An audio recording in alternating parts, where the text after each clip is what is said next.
на собственото си съзнание. Тичам без посока в търсене на покаяние. Минута на мълчание в ден на отчаяние. Как искам да намеря вече своето призвание.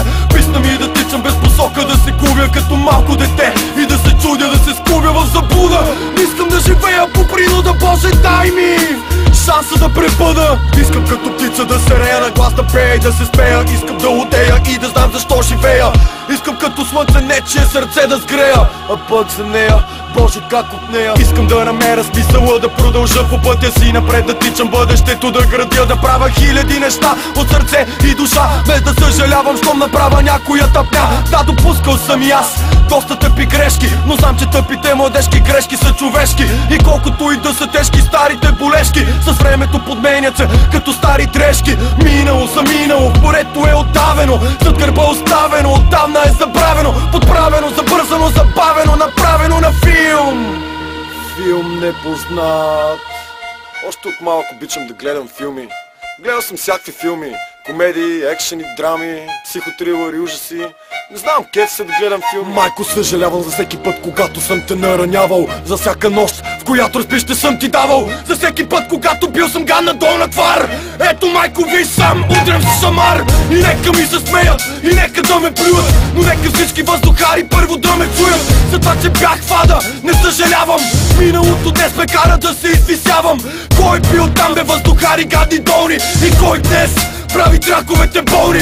Кой е този, който здраво стъпил на земята, чупи микрофоните и тресе тълпата? Плясъка е в ушите ми, ума е в главата ми, любовта в сърцето ми, е камъка в ръката ми. Каквото и да става, няма да спирам да се боря. И знам, някой ден ще пребъде моята воля. Заслепен от светлината, хванал Господ за ръката. Аз минавам през вратата по средата на двата свята. Сатаната ме дърпа за краката, искаме в казана. Иска да изпържи моята душа необоздана. Спасителя му казва да ме пуска и да бяга, за да не е извадил нази голямата тояга и да започне да го полага, както той полагаше мен. Във всяка една секунда, всяка минута, всеки ден. Докато бях пътик, пътуваш по пътищата неведоми господи. Пътищата безводни, вече отъпкани, безплодни. Пътища любими, светли и незабравими, прилежно сеяни с нещастия непоносими. Боже Господи, кажи ми, защо? Аз питам защо?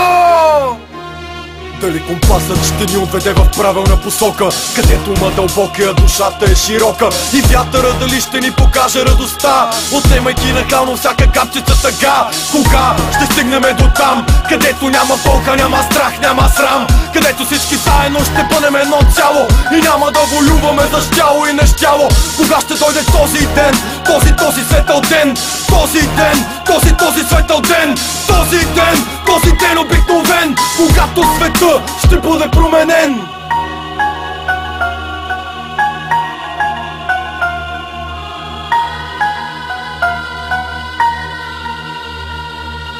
Дали ми пасва настроението, дори не зная.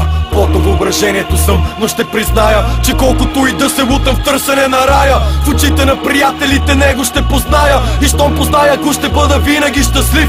Живота вече няма да е скучен черен сив и текстове ще пиша само с позитив мотив. В ръката с молив ще се чувствам жив.